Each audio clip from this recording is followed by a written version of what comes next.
Bahwa pasukan telah membunuh beberapa pria bersenjata yang menyerang Eras setelah mengakses daerah tersebut dari sebuah terowongan. Kantor Hagari tidak menanggapi pernyataan apakah itu merujuk pada terowongan yang ditunjukkannya. Peruntukan atau melumpuhkan ratusan kilometer lorong bawah tanah dan bunker merupakan salah satu tujuan serangan Israel setelah Hamas menyerang pada 7 Oktober lalu. Hingga saat ini pun belum ada keterangan resmi dari Hamas terkait penemuan terowongan tersebut.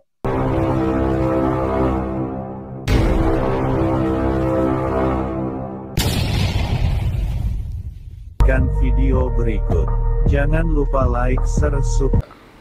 Salam Bapak Ibu, Saudara-saudari yang dikasihi Yesus dan yang dikasihi, berjumpa kembali dengan saya Pendeta Rizky Lubis. Saudara Bapak Ibu sekalian, doakan terus ya pelayanan kami Gereja Tanpa Tembok 1000 Pintu, pelayanan Badui, dan juga pelayanan pastoral supaya makin hari jiwa-jiwa dimenangkan bagi Tuhan. Saudara Bapak Ibu sekalian, tadi saya melihat sebuah video ya. Dalam video ini saudara, media menceritakan bahwa Israel atau IDF menemukan terowongan Hamas yang sangat besar sekali, yang ternyata itu mobil bisa masuk dari situ membawa bahan makanan atau membawa bahan-bahan untuk yang digunakan perang gitu ya. Nah, itu dekat perbatasan itu nanti munculnya ya, keluar terowongan itu. Jadi cukup panjang saudara. Ya kita saksikan aja langsung videonya ini. Besar dan dirancang untuk membawa mobil-mobil pejuang Hamas sampai ke perbatasan. Salah satu lokasi yang diserbu Hamas dalam serangan tersebut merupakan perbatasan Erez antara Gaza dan Israel. Sekitar 100 meter di selatan pos pemeriksaan yang tersembunyi di dalam Bukit Pasir. IDF menunjukkan kepada awak media titik keluar dari apa yang disebutnya sebagai proyek andalan Hamas. Terowongan ini membentang secara diagonal hingga kedalaman 50 meter. Kemudian diperluas hingga memiliki tinggi dan lebar yang relatif 3 meter dengan perlengkapan listrik. Melansir Reuters pada Senin 18 Desember 2023, Kepala Juru Bicara Militer Laksamana Muda Daniel Hagari memperkirakan panjang terowongan tersebut kira-kira 4 kilometer. Ini cukup untuk mencapai bagian utara kota Gaza yang pernah menjadi jantung pemerintahan Hamas dan sekarang menjadi zona pertempuran yang hancur. Dia memprediksi jutaan dolar telah diinvestasikan untuk membangun terowongan ini selama bertahun-tahun. Terowongan yang ditunjukkan oleh Hagari memiliki poros yang terjun secara vertikal ke bawah, yang menurutnya merupakan bagian dari jaringan yang lebih luas. Hagari juga menunjukkan kepada awak media video Muhammad Sinwar, saudara laki-laki pemimpin Hamas Yahya Sinwar, dan dirinya sendiri merupakan seorang agen senior di kelompok tersebut. Dalam video itu terlihat Yahya Sinwar dan Muhammad Sinwar duduk di sebuah kendaraan yang menurutnya sedang mengemudi di dalam terowongan tersebut. Pada 29 Oktober, situs berita Israel Ynet melaporkan bahwa pasukan telah membunuh beberapa pria bersenjata yang menyerang Eras setelah mengakses daerah tersebut dari sebuah terowongan. Kantor Hagari tidak menanggapi pernyataan apakah itu merujuk pada terowongan yang ditunjukkannya. Peruntukan atau melumpuhkan ratusan kilometer lorong bawah tanah dan bunker merupakan salah satu tujuan serangan Israel setelah Hamas menyerang pada 7 Oktober lalu. Hingga saat ini pun belum ada keterangan resmi dari Hamas terkait penemuan terowongan tersebut.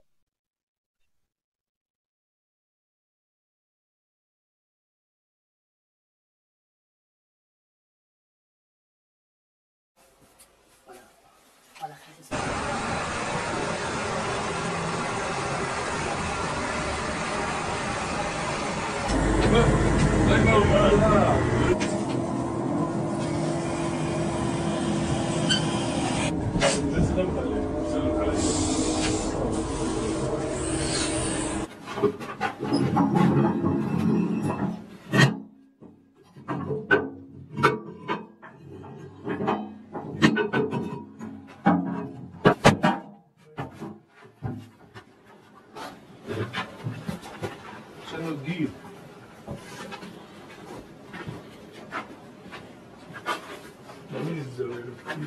خلاص تعال هيش هذا في ميه هنا جماعه لا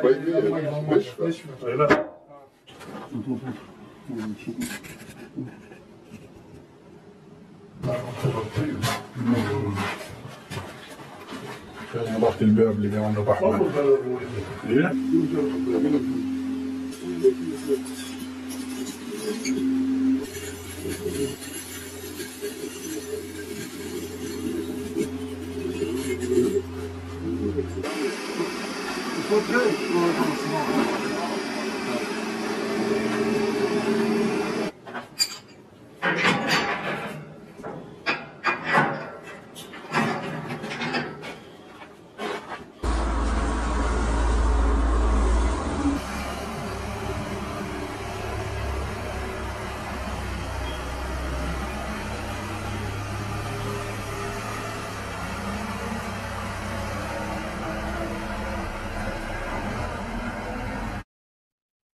Sebanyak 90 orang tewas dan lebih dari 100 terluka dalam serangan terbaru Israel di kamp pengungsi Jabalia, Gaza Utara.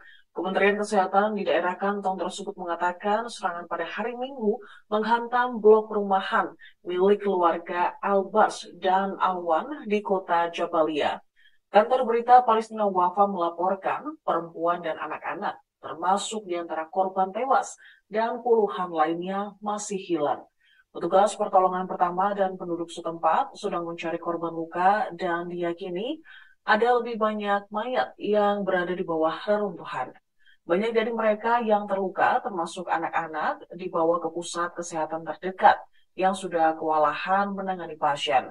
Putra Dawud Shehab, juru bicara kelompok jihad Palestina, termasuk di antara korban yang tewas.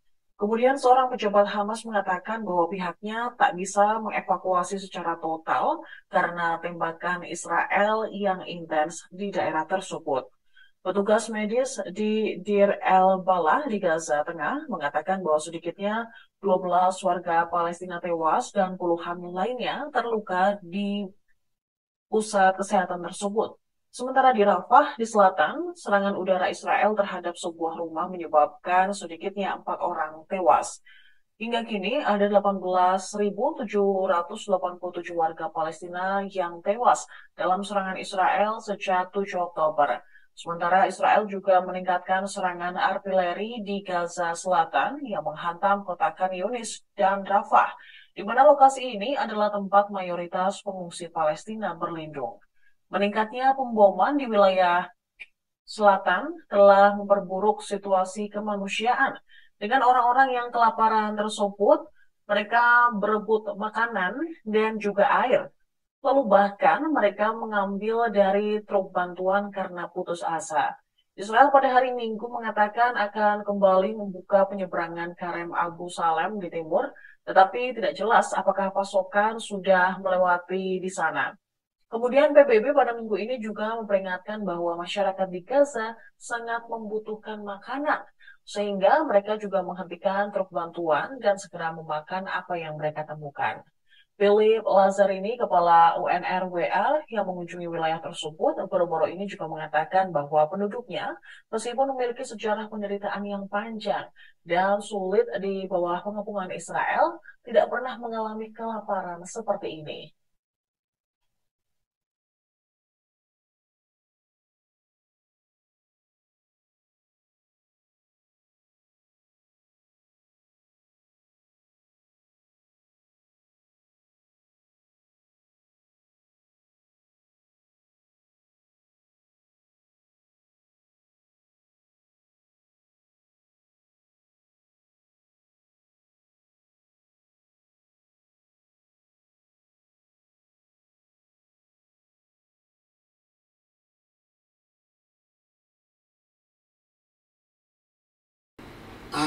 Saudara Bapak sekalian, di sini kita melihat bagaimana ya Tuhan menyertai bangsa Israel karena dia umat pilihan, dan di sini kita melihat bagaimana Israel juga terus berjuang ya untuk negaranya. Kita memang berdoa supaya tidak banyak rakyat sipil atau rakyat yang tidak tahu apa-apa menjadi korban.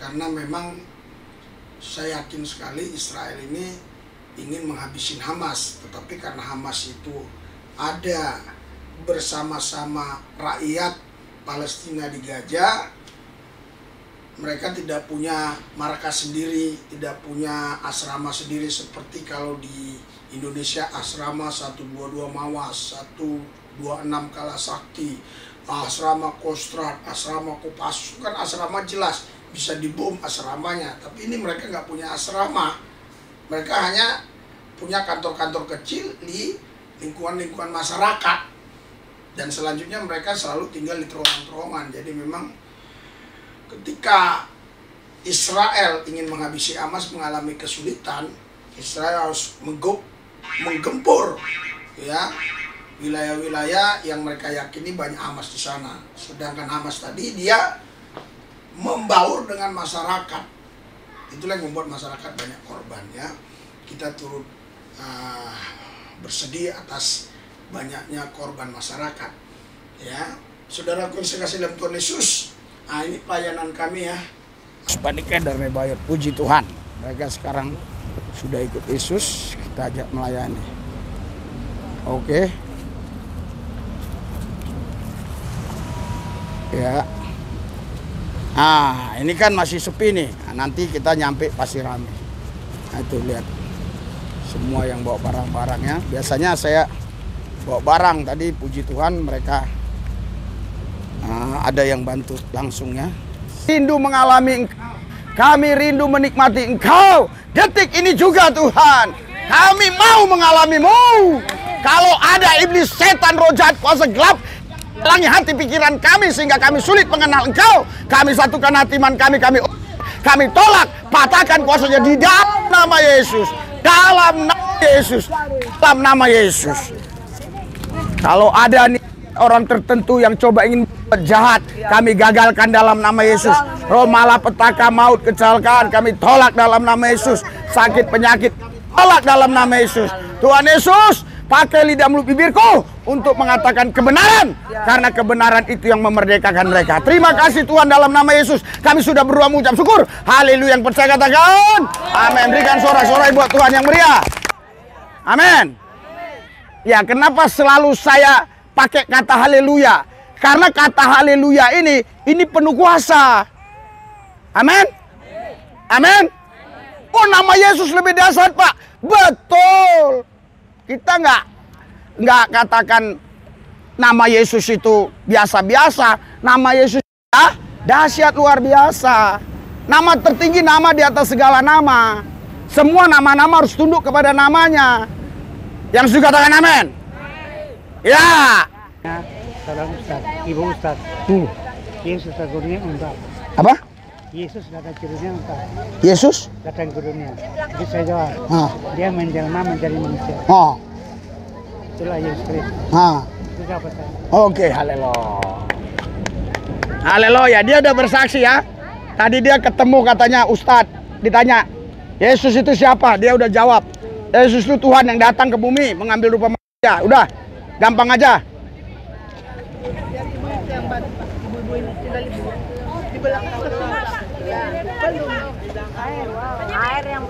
Air yang belum ya. Oke.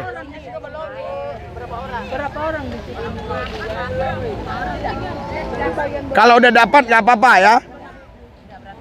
Doakan pelayanan ini terus membawa jiwa-jiwa kepada Yesus. Ini sudah hampir 6 tahun. Selama hampir 6 tahun udah 1000 orang yang tadinya nggak percaya Tuhan Yesus, yang tadi bukan Kristen menjadi percaya Yesus.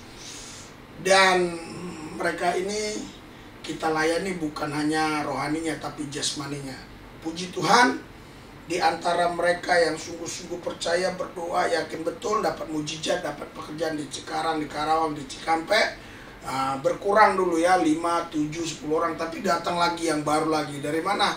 Dari Lampung, dari Palembang, dari Madura. Akhirnya segitu-segitu terus ya jemaat di situ ya. Saudara, nanti kami akan ada Natal ya, Kamis ini ya, Kamis depan ini ya. Ini hari Senin, berarti Kamis ini saya lupa ya tanggal berapa, ntar saya lihat lupa lagi. 21 ya?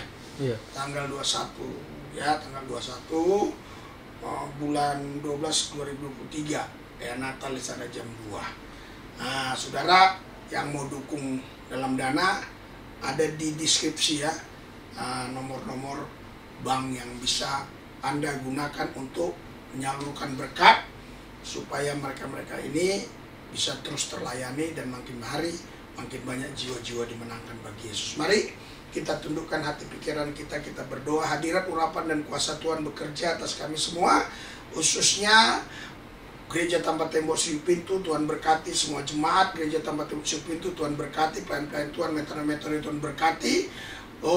Penginjilan kami, pelayanan khusus Tuhan Yesus Natal di Gereja Tanpa Tembok Seribu Pintu. Tuhan berkati. Kalau ada kelompok tertentu, niat orang tertentu yang coba ingin berbuat jahat, yang coba ingin menggagalkan, tanggal 21 Desember ini 2023 kami patahkan kuasa dalam nama Yesus. Kami serahkan dalam pimpinan Tuhan Yesus. Terima kasih Tuhan, dalam Yesus kami berdoa mengucap syukur. Haleluya. Amin.